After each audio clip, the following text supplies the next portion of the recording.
स्वागत है आपका हिस्ट्री विथ के में। आज हम लोग भारत शासन अधिनियम 1919 के बारे में जानेंगे। इसे मॉन्टेग्यू चेम्सफोर्ड सुधार भी कहा जाता है।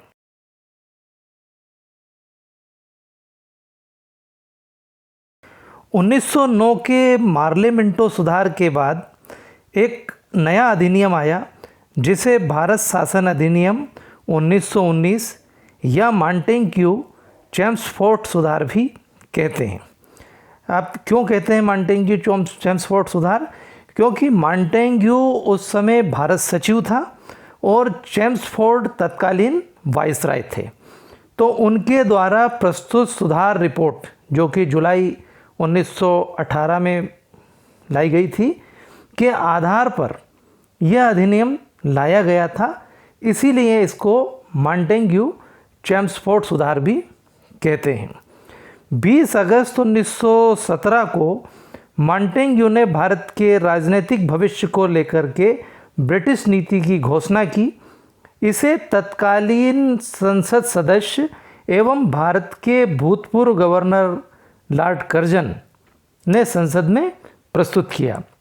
अब ये क्या था?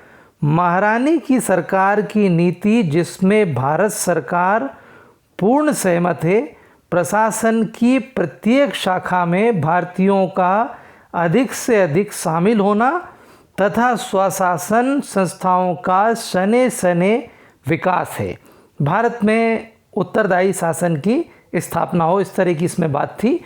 इस घोषणा के बाद मॉन्टेग्यू के साथ एक प्रतिनिधि मंडल भारत आया तथा यहाँ चेम्सफोर्ड से मंत्रणा की। इसके बाद जुलाई 1918 में मॉन्टेग्यू चेम्सफोर्ड रिपोर्ट प्रकाशित हुई। यह रिपोर्ट 1919 के एक्ट का आधार बनी। अब आइए हम इस रिपोर्ट को देखें कि इसमें प्रमुख सिफारिशें क्या थी, क्या बातें थी जिसके आधार पर 1919 का एक्ट तैयार हुआ। तो इसमें जिन बातों पर जोर दिया गया था उसमें एक तो था केंद्रीय एवं प्रांतीय शक्तियों का स्पष्ट विभाजन। दूसरा, स्थानीय स्तर पर उत्तरदायी संस्थाओं की स्थापना। द्विसदनीय केंद्रीय विधानसभा की स्थापना। ब्रिटिश संसद एवं भारत सचिव का भारत से धीरे धीरे प्रभाव कम किया जाना। तो ये बातें थी इसमें। और इसी सिफारिश के आधार पर 23 दिसंबर 1919 को एक एक्ट पारित हुआ जिसे भारत शासन अधिनियम 1919 कहा जाता है।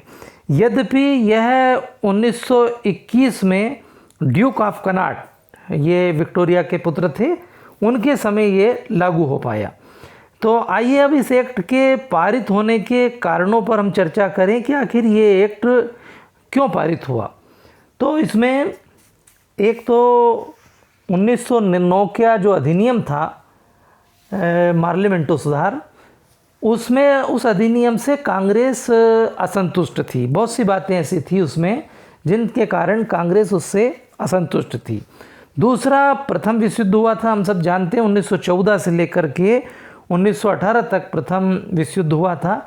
तो उससे कुछ ऐसी परिस्थितियां उत्पन्न हो गई थी जिनके कारण एक सुधारवादी अधिनियम नया लाना जरूरी हो रहा था। तीसरा, मुस्लिमों की नाराज़गी थी। ये नाराज़गी किन कारणों से थी? एक तो अलीगढ़ विश्वविद्यालय की स्थापना नहीं हो पाई थी, इस कारण से नाराज़ थे मुस्लिम। दूसरा, तुर्की का युद्ध और बाल्कान का जो युद्ध हुआ था उसमें भी मुस्लिम असंतुष्ट थे, तो उनको कुछ संतुष्ट करना आवश्यक था। चौथी, होम रूल आंदोलन एक चल रहा था। होम रूल आंदोलन में स्वशासन की मांग की जा रही थी। ये बाल गंगाधर तिलक और श्रीमती एनी बेसेंट ने चला रखा था। तो इस अधिनियम की इसके कारण एक सुधारवादी आंदोलन के कारण भी और जो स्वशासन की मांग चल रही थी उसके कारण एक नया एक्ट पारित करना जरूरी था जिसमें भारतीयों को कुछ अधिक लाभ मिल सके।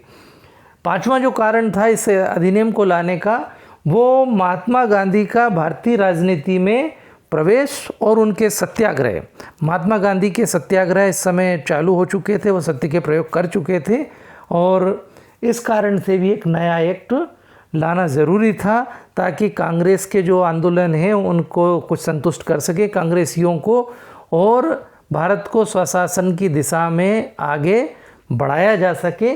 तो ये एक्ट इन कारणों से पारित हुआ। अब हम इस एक्ट में क्या प्रावधान थे उन प्रावधानों के बारे में देखेंगे, क्या क्या बातें इसमें रखी गई थी। इस एक्ट के अनुसार ब्रिटेन में भारत के उच्चायुक्त कार्यालय का गठन किया गया तथा उसे भारत सचिव के कुछ कार्य हस्तांतरित कर दिए गए।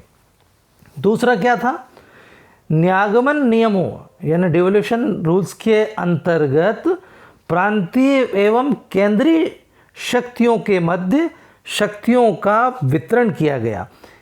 इसमें भारतीय संविधान में सरकार को एकात्मक से संघात्मक में परिवर्तित करने का मार्ग तैयार हुआ।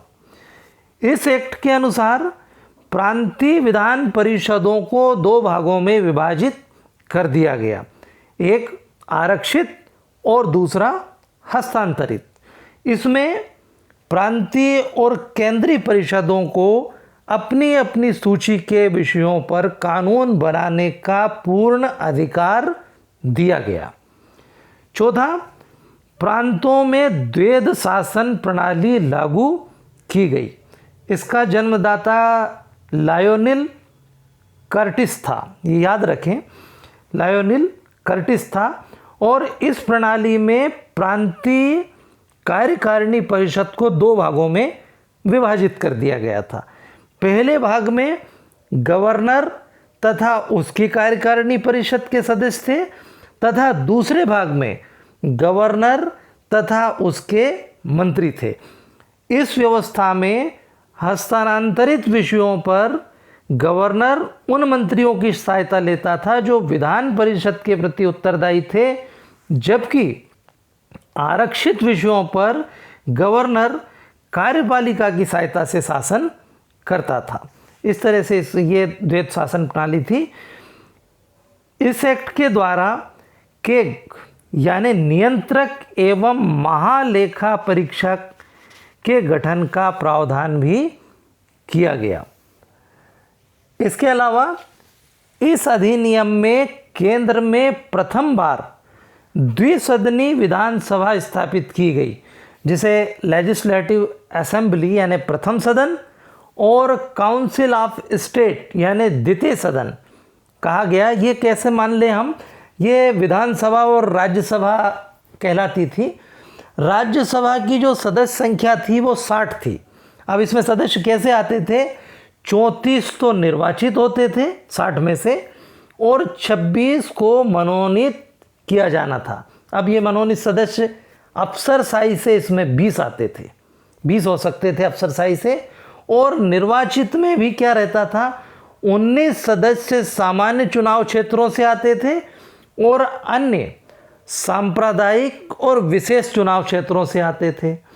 अब ये विशेष चुनाव क्षेत्र कैसे थे, 11 इसमें मुस्लिम थे, एक सिख था और 3 यूरोपीय थे। अब निम्न सदन के सदस्य संख्या कैसी थी, इसमें 145 सदस्य होते थे।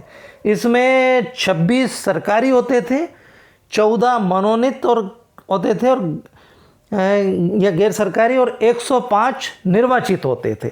अब ये जो 105 निर्वाचित होते थे कैसे आते थे, सामान्य होते थे 53, मुसलमान होते थे 30, सिख 2, यूरोपीय 9, भूस्वामी 7 और भारतीय वाणिज्य के 4। तो इस तरह से ये पूरी इनकी व्यवस्था थी। 7वां इसमें क्या प्रावधान था, वाइसराय की परिषद के 6 सदस्यों में से 3 सदस्यों का भारतीय होना आवश्यक था। इसके माध्यम से पहली बार महिलाओं को वोट डालने का अधिकार प्रदान किया गया था। इसी तरह के प्रश्न प्रायः परीक्षाओं में पूछे जाते हैं कि का प्रावधान किस एक्ट के द्वारा किया गया, या पूछ लिया कि महिलाओं को वोट डालने का अधिकार का प्राप्त हुआ, तो सारे चारों एक और भी एक आ जाते हैं, तो हमें राइट आंसर उसमें बताना पड़ता है। तो ये खास बात याद रखने की है।